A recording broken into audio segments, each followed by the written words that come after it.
જય શ્રી કૃષ્ણ મિત્રો, સ્વાગત છે મારી ચેનલ ગુજરાતી સ્વાદમાં। આજે હું તમારી સાથે દિવાળી જેના વગર અધૂરી ગણાય એવી સુંવાળીની રીત લઈને આવી છું। અને આ સુંવાળી મેં દૂધના ઉપયોગથી બનાવી છે, તો તમે ઠાકોરજીને જો ભોગ ધરાવવામાં ઉપયોગમાં લેવાના હો તો પણ તમે લઈ શકો છો। અને પરફેક્ટ માપ સાથે મેં આ રેસીપી શેર કરી છે, તો આખો વિડીયો સ્કીપ કર્યા વગર જરૂરથી જોજો। અત્યારે હું 500 ગ્રામ મેંદાની સુંવાળી બનાવવાની છું, તો મેં લગભગ 100 ml જેટલું દૂધ લઈ લીધું છે। અને મેં 500 ગ્રામ મેંદો લીધો છે, તો ખાંડ મેં લગભગ 150 ગ્રામ જેટલી લીધી છે। ગળપણ તમે તમારા ટેસ્ટ પ્રમાણે વધારે ઓછું કરી શકો છો। 1 ટેબલસ્પૂન તલ લઈ લીધા છે। હવે દૂધને મેં ગરમ કરવા માટે મૂકી દીધું છે અને એમાં ખાંડ ઉમેરી દેવાની છે અને ખાંડ એકદમ સરસ રીતે ઓગાળી દેવાની છે। જરા પણ કણી ના રહેવી જોઈએ, તો એકદમ ધીમા ગેસે આ રીતે કન્ટિન્યુઅસ હલાવતા રહેવાનું છે, કેમ કે જો ખાંડ નીચે બેસી જશે તો ચોંટી જશે। તો આ રીતે ખાંડનું પાણી છૂટશે એટલે એનું જે ક્વોન્ટિટી છે એ વધી જશે।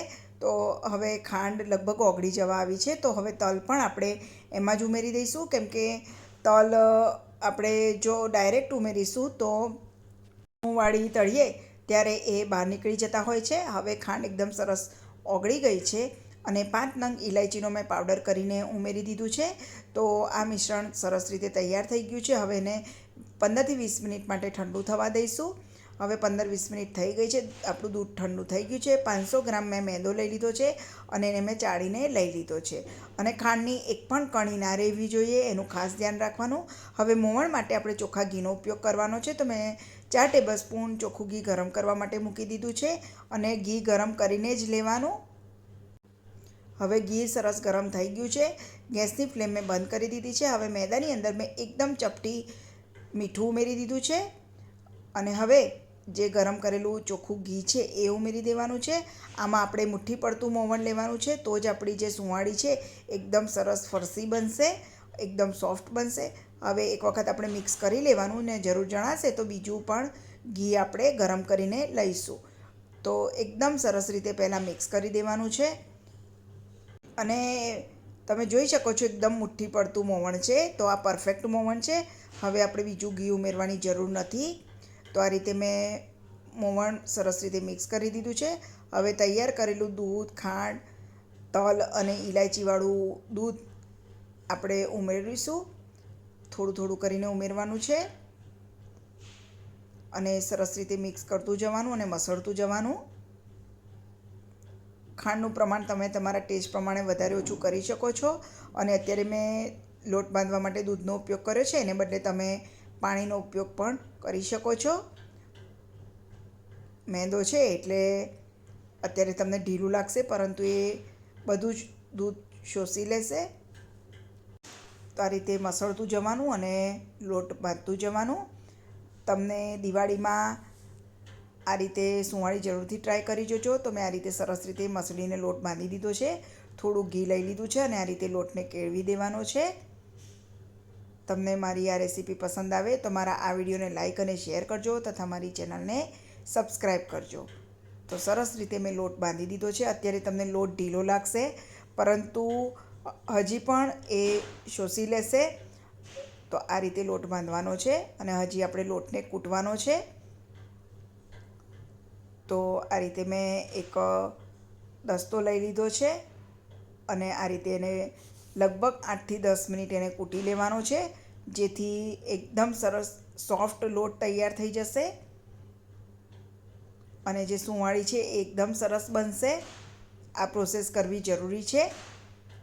તો લગભગ 8 થી 10 મિનિટ માટે આ રીતે લોટને કચડવાનો છે। કલર પણ થોડો ચેન્જ થઈ જશે। તો આ રીતે મેં લોટને સરસ રીતે કચડી દીધો છે અને હવે ફરીથી સહેજ મિક્સ કરી દઈશ અને હવે ઢાંકણ ઢાંકી અને અડધો 1 કલાક માટે રેસ્ટ માટે મૂકી દઈશું। તો આ રીતનો લોટ બાંધવાનો છે। તો અડધો 1 કલાક થઈ ગયો છે અને લોટ સરસ પલળી ગયો છે। તો હવે એના આપણે લુવા કરી દેવાના છે। તો આ રીતે થોડોક લોટ લઈશું અને વાટા તૈયાર કરી દઈશું। તો આ રીતે તમે જોઈ શકો છો એકદમ સરસ લોટ બંધાયો છે। આ રીતે વાટા તૈયાર કરી દેવાના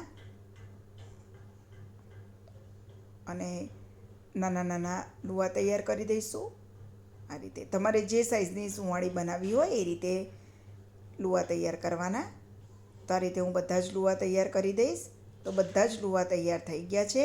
હવે આપણે સુંવાળી વણી દઈશું. એકદમ સરસ લોટ બંધાયો છે. આ રીતનો જ લોટ રાખવાનો, નહીં ઢીલો નહીં કઠણ. તો જરા પણ સુંવાળી વણતી વખતે ચોંટતી નથી, અને જો ચોંટે તો નીચે થોડુંક ઘી લગાવી દેવાનું અને વેલણ પર પણ ઘી લગાવી દેવાનું. તો આ રીતે પતલી નહીં જાડી નહીં એ રીતની મેં સુંવાળી વણી છે. બીજી પણ હું તમને બતાવી દઉં. દિવાળીના ઘણા નાસ્તાની મેં રેસીપી શેર કરેલી છે મારી ચેનલમાં, તો તમે જોઈ શકશો. તો આ રીતે બધી જ સુંવાળી મેં વણી દીધી છે. અને હવે કઢાઈમાં મેં તેલ ગરમ કરવા માટે મૂકી દીધું છે. આ સુંવાળી તમે ઘીમાં પણ તળી શકો છો. ગેસની ફ્લેમ મેં મીડિયમ જ રાખી છે. મીડિયમ ટુ લો ફ્લેમ ઉપર આપણે એને તળીશું, નહીંતર કાચી રહેશે.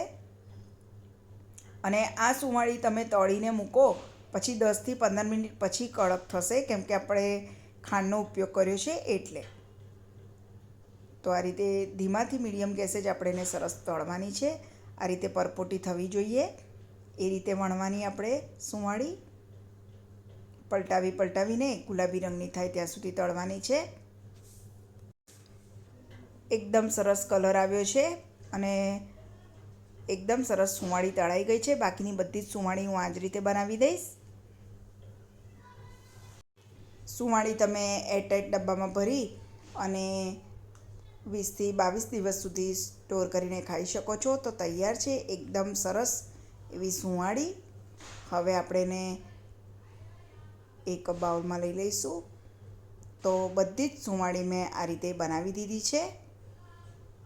એકદમ સરસ અને જેના વગર દિવાળી અધૂરી ગણાય એવી સુંવાળી બનીને તૈયાર છે.